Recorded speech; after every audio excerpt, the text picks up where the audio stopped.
આપણે સૌ એવા મહાન રાષ્ટ્રના નાગરિકો છીએ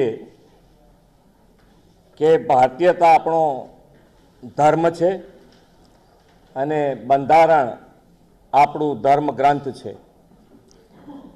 ભારતનું બંધારણ નાગરિક ધર્મ નિભાવવા માટે સૌનું પથદર્શન કરતું આવ્યું છે. વિશ્વ નેતા અને લોકપ્રિય વડાપ્રધાન શ્રી નરેન્દ્રભાઈ મોદીના નેતૃત્વમાં આ વર્ષે આપણે સંવિધાનના 75 વર્ષની ઉજવણી કરી રહ્યા છીએ.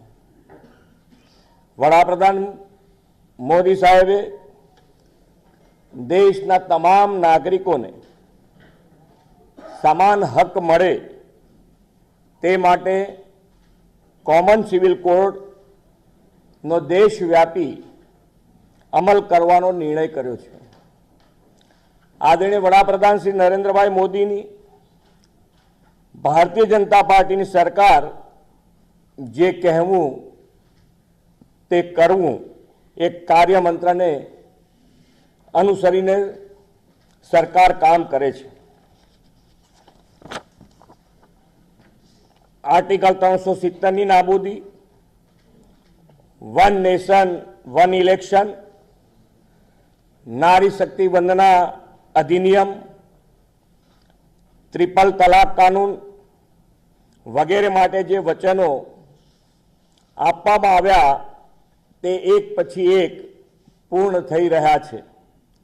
એ જ દિશામાં આગળ વધતા વડાપ્રધાન શ્રી સમાન નાગરિક ધારાનો અમલ કરવાનો માટે સંકલ્પબદ્ધ છે. ગુજરાત વડાપ્રધાનશ્રીના સંકલ્પને સાકાર કરવા માટે હંમેશા પ્રતિબદ્ધ રહ્યું છે.